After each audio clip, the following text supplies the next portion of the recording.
What's up, everybody? It's Frederick Douglass Bussey, and I'm excited about our conversation today. We're back for another whiteboard session for entrepreneurs and leaders.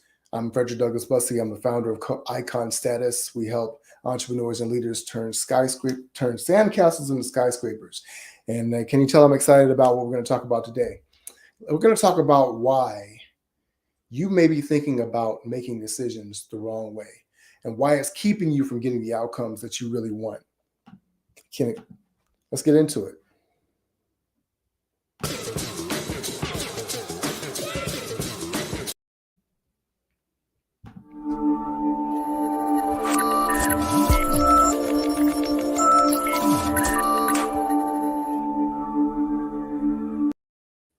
All right, if you're watching this live on Facebook or LinkedIn, feel free to drop a comment below. Let me know you can hear me, you can see me, everything is good. We had a little malfunction yesterday with the blur, but today we're going to get clear and focused, and that's kind of what I want to talk about today, about making decisions and why this is so important. Decision making can feel invisible, right? Because a lot of the things that we use to make decisions can seem obvious. But if you really break down why we make the decisions that we make and why we struggle to get better outcomes, you'll actually realize that a lot of that is based on flawed thinking. And so I want to kind of talk about a couple of things, a couple of concepts that can maybe create a tiny shift in your thinking that allow you to open up a wide open lane to be able to get better outcomes and to be much more successful in your business and to be able to scale up. So if you're watching this on YouTube, give us a thumbs up, like, subscribe as well. But we're going to talk about decisions.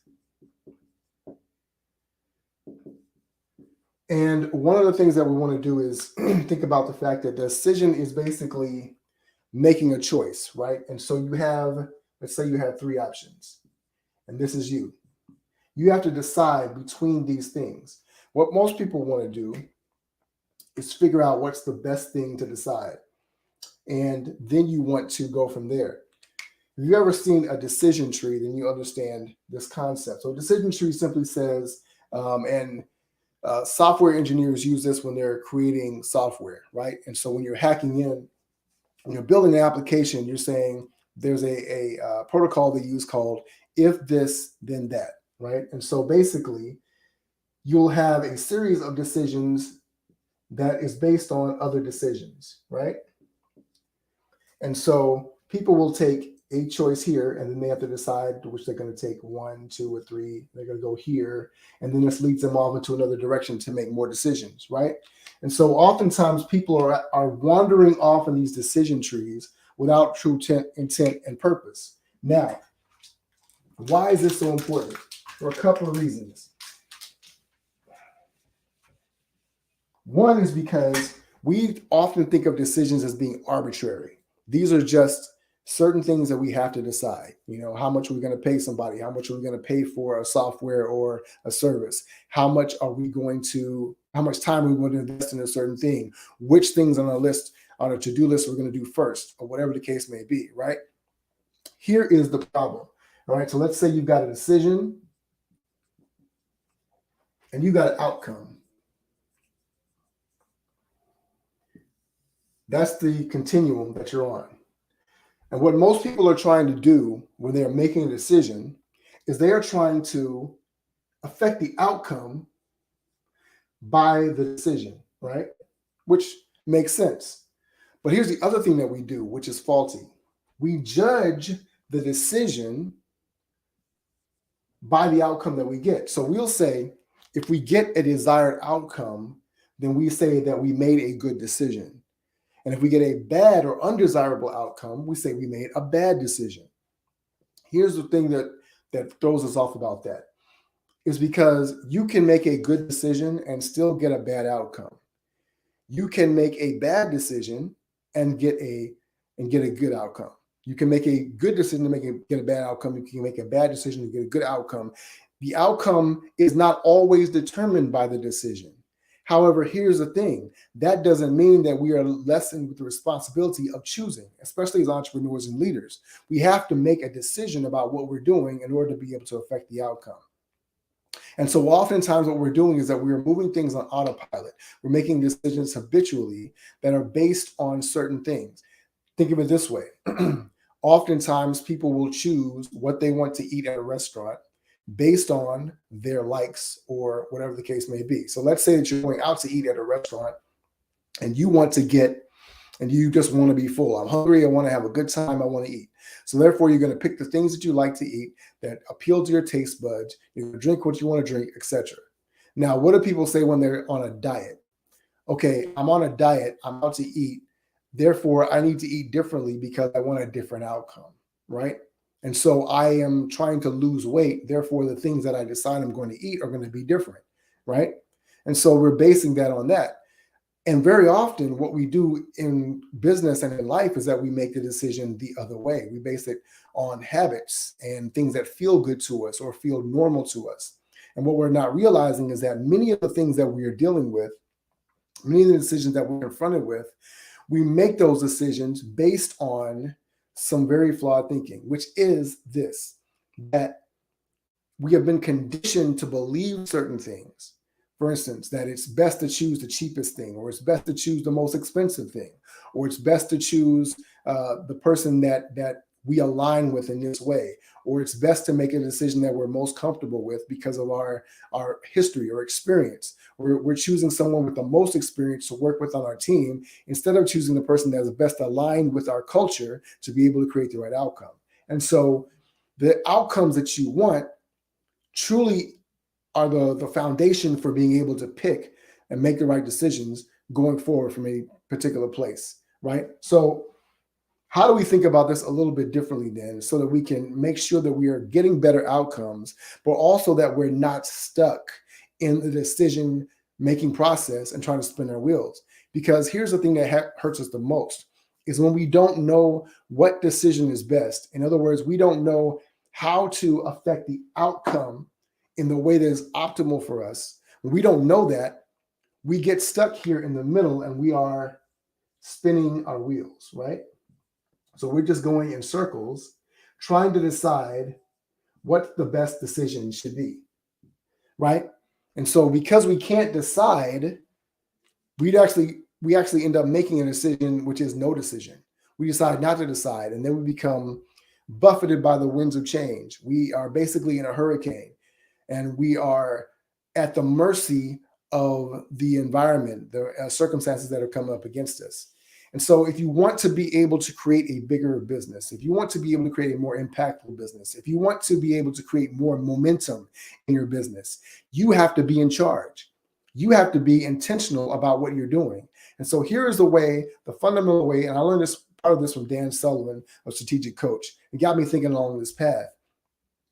But one of the things that we want to be able to understand is how to make a decision. And part of that is understanding what a decision even is, right?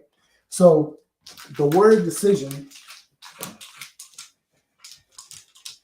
comes from the word decide, right? Decide. Now, these two words, the root of this word is side. So if you ever think of homicide or this word here, right? The root of these words means to kill off.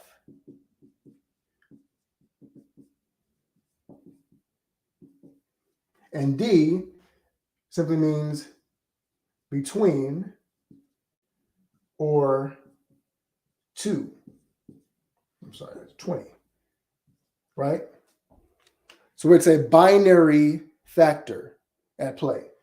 Drop a comment below if you're tracking what I'm saying and make sure you're understanding. But decide basically comes from that whole entire process. So what we are doing is we are deciding between one of two things to kill off. It's a binary decision. Now, again, when I talked about the decision tree, most people look at it as a decision as there are multiple factors at play, right? Which way do I go? Which tactic should I choose, right? Here's the thing that we want to do. We don't want to have multiple options. We want to clarify and simplify between two options. And there is really only one thing. It gets us closer to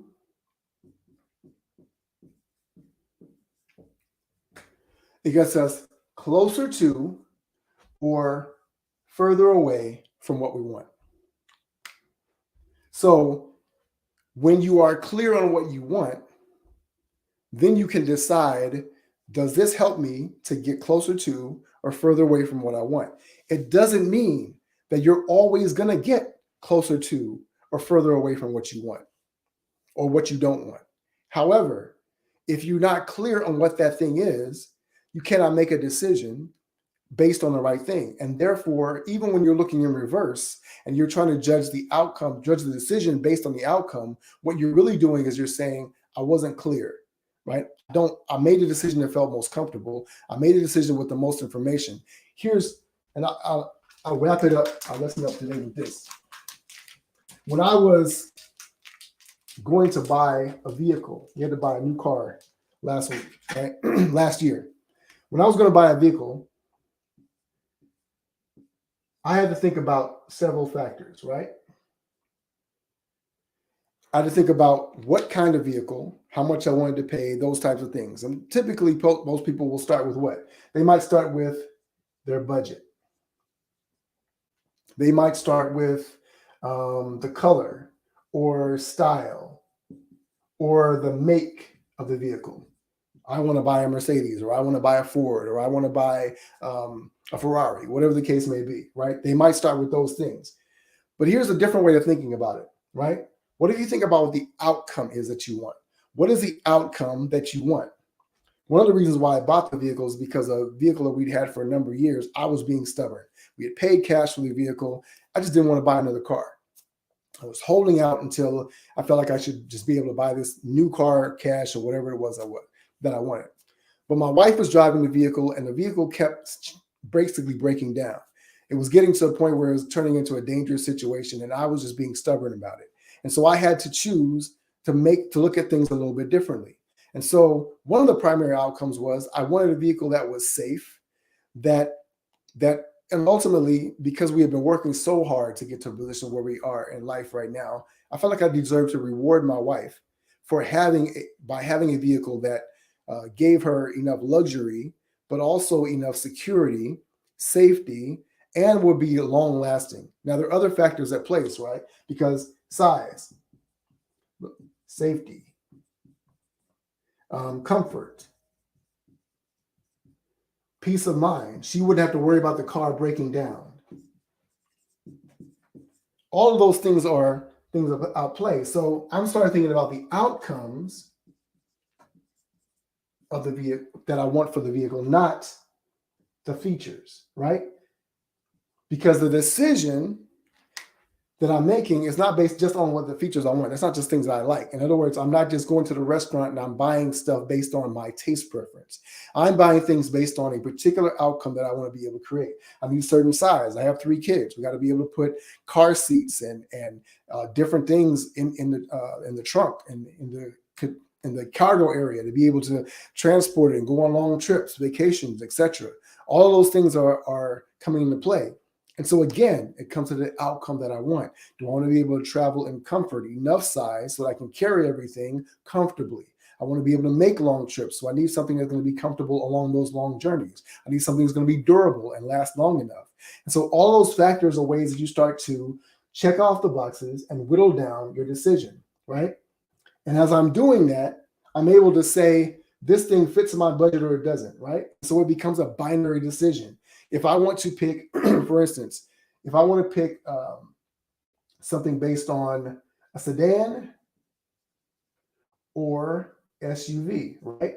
Then I know that sedan might fit in my budget, but it doesn't have the size or the safety or the comfort, right? So that's off the list. So I'm able to check those things off one by one, and we whittle those things down.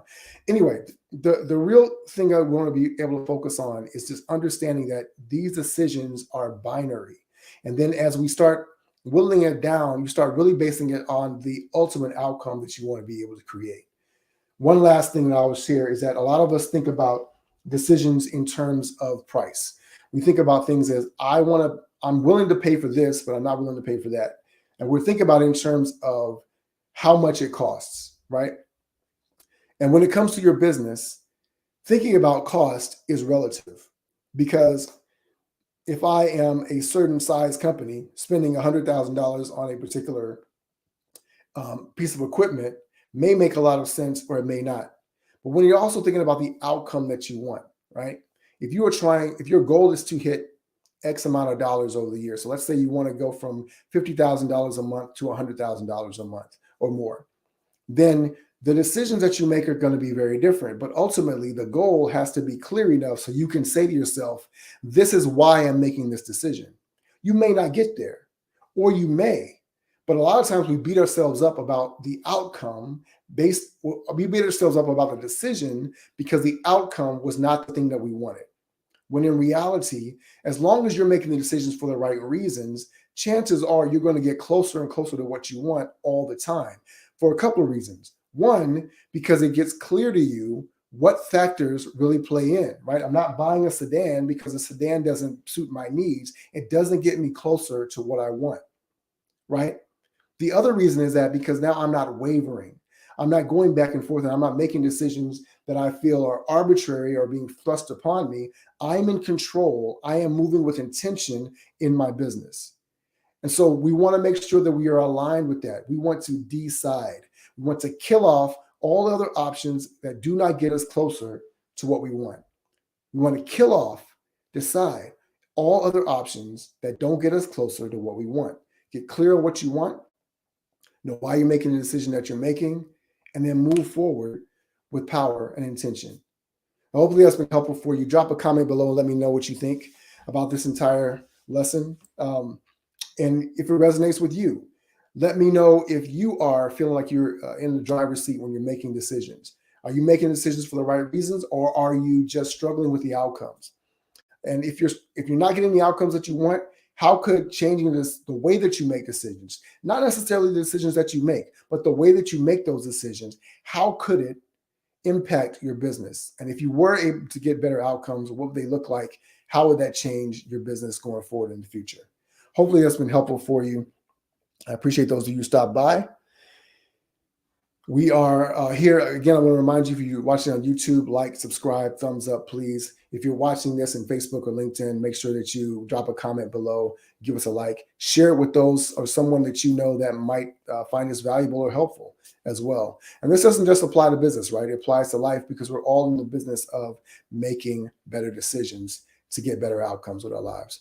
My name is Frederick Douglass Bussey, the founder of Icon Status. I'm glad you're here with us today. Ever forward.